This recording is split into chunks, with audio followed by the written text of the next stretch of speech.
राष्ट्रीय लोक मोर्चा के राष्ट्रीय अध्यक्ष उपेंद्र कुशवाहा राजगीर में पार्टी के 3 दिनों के शिविर में भाग लिया और इस दौरान यहां पार्टी ने 3 महत्वपूर्ण प्रस्ताव पारित किया। इसकी जानकारी देते हुए उन्होंने जो बातें कही वो बेहद अहम हैं। इसके साथ ही उन्होंने पूर्व मुख्यमंत्री नीतीश कुमार के विरासत को आगे बढ़ाने वाले मामले पर भी सफाई दी। कुशवाहा ने कहा कि जातीय सर्वे के आंकड़े के आधार पर नीतीश कुमार ने 65% आरक्षण का फैसला लिया था, लेकिन कोर्ट की रोक के कारण यह लागू नहीं हो सका। अब उनकी पार्टी इस फैसले को आगे बढ़ाने के लिए काम करेगी। कुशवाहा का यह बयान इसलिए भी महत्वपूर्ण हो जाता है क्योंकि नई दिल्ली में जंतर मंतर पर आरक्षण विरोधी आंदोलन भी तेज हो रहे हैं।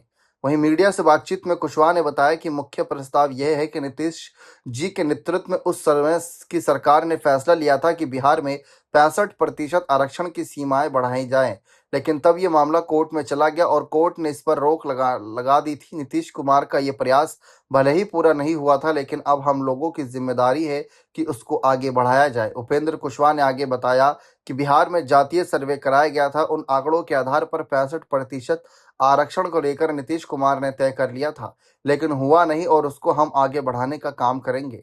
नीतीश कुमार का जो फैसला था उसको कैसे मूल रूप दिया जाए, इसके प्रयास में हम और हमारी पार्टी आगे भाग लेगी। उपेंद्र कुशवाहा ने राजगीर में विरासत पर दिए बयान पर सफाई देते हुए कह दिया था कि नीतीश कुमार की विरासत पर दिए बयान को तोड़ मरोड़ कर पेश किया गया। कुशवाहा ने कहा कि जेडीयू के लोग भी चिंता में है कि विरासत कौन संभालेगा। इसी चिंता को मैंने उठाया, जिसे लेकर बेवजह राजनीति शुरू हो गई। मेरी भी भूमिका है जेडीयू को आगे बढ़ाने में, ये किसी से छुपा हुआ नहीं है और इसी दर्द को मैंने बताया था। उपेंद्र कुशवाहा ने निशांत कुमार को लेकर कहा कि निशांत को उपेंद्र कुशवाहा का आशीर्वाद प्राप्त है, क्योंकि जिस तरह से मेरा बेटा दीपक प्रकाश, इसी तरह से निशांत कुमार है।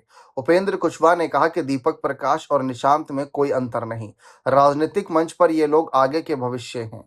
वहीं उपेंद्र कुशवाहा ने सम्राट चौधरी और खुद के बीच किसी तरह के विवाद से साफ इनकार किया और कहा कि हम जो कह रहे हैं वह समाचार कीजिए। उपेंद्र कुशवाहा बनाम सम्राट चौधरी की जो बातें हो रही हैं वो सही नहीं। कुशवाहा और सम्राट में कोई दूरी नहीं, हम दोनों एक साथ हैं। बिहार में छात्र हड़ताल पर बैठाने और आंदोलन करने पर उपेंद्र कुशवाहा ने बड़ा बयान देते हुए कहा कि हम लोग जब युवा थे और आज के युवा में काफी फर्क है, बहुत परिवर्तन है। उस समय युवाओं को एडजस्ट करने का काम सरकार और समिति करती थी, लेकिन आज उस तरह से नहीं होगा, उसको सुनना पड़ेगा। और पहले हम लोग डांट सुनते थे, लेकिन अब दोस्त की तरह व्यवहार करना पड़ेगा। युवाओं को उसी तरह समझना पड़ेगा, युवाओं से संवाद भी करना पड़ेगा। जरूरत पड़ी तो हम भी धरना स्थल जा सकते हैं। फिलहाल सवाल आप लोगों से है कि नीतीश कुमार का असली उत्तराधिकारी कौन? क्या उपेंद्र कुशवाहा आपको सही लगते हैं या फिर निशांत कुमार? अपनी राय कमेंट सेक्शन में जरूर रखिएगा।